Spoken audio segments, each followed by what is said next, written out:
जय श्री राम, हर हर महादेव। फाटेला लुगड़ा होय, चेहरा ઉપર ધૂલ હોય તો પણ તમે સુંદર દેખાશો। ફાટેલા લુગડા હોય, બદસુરત ચહેરા હોય તો પણ તમે સુંદર દેખાશો। ક્યારે? જ્યારે ચરિત્ર પવિત્ર હોય।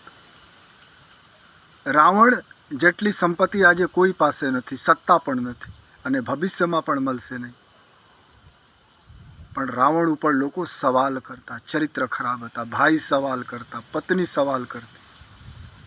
લોકો સવાલ કરે પણ ચરિત્ર પવિત્ર હોય, લુગડા ફાટેલા હોય, ચહેરા પર ધૂલ હોય, તમે મજૂરી કરતા હોય, જે પણ કરતા હોય, લોકો તમે યાદ કરશે, દિલમાં રહેશે। ઘણા એવા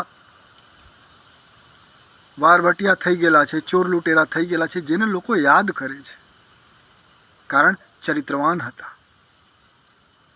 આ દુનિયા ચરિત્રને પૂછે। કોઈ પણ દેશમાં જાઓ, ધરતી પર કોઈ પણ દેશમાં રહેતા હો, કોઈ પણ ઇલાકામાં રહેતા હો, ચરિત્ર પવિત્ર હોવા જોઈએ, મર્યાદામાં રહેવા જોઈએ, વ્યવસ્થિત જીવન જીવો તો લોકો યાદ કરે। રાવણ પાસે ખૂબ ધન હતા, સત્તા હતા, સુંદરતા હતા, લોકો સવાલ કરતા, સવાલ લોકો કરે, અને રામજી પાસે કાંઈ વસ્તુ નહોતા, જંગલમાં રહેતા હતા, પણ બધા પ્રેમ કરતા હતા। સત્તા સુંદરતાથી લોકો ડરે, ધનથી ડરે, ઇજ્જત કરે, ઇજ્જત તો કરતો નથી, દિખાવા કરે, પણ ચરિત્ર પવિત્ર હોય તો લોકો હંમેશા પ્રેમ કરે। નરસિંહ મહેતા પાસે કાંઈ ન હતા, પણ આજ સુધી લોકો યાદ કરે છે, લોકોના દિલમાં છે, કારણ પ્રેમ આપતા, જગતને પ્રેમ આપતા। ધન તો હતા નહીં, સત્તા પણ ન હતી। હંમેશા કોશિશ કરો ચરિત્ર પવિત્ર રહે। ઈર્ષ્યા, રાગ, દ્વેષ, નફરત દિલમાં ન હોવા જોઈએ।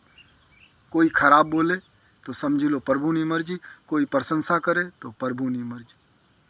એવા ભાવ, નિર્લેપ ભાવથી રહો, જગત સાથે પ્રેમ કરો, ભરોસા પ્રભુ પર કરો, તો ભગવાન સાથે રહે અને સબ કુછ તમે મળશે। જીવનમાં જે વસ્તુ જોઈએ, ચરિત્ર પવિત્ર, ભગવાન ઉપર ભરોસા।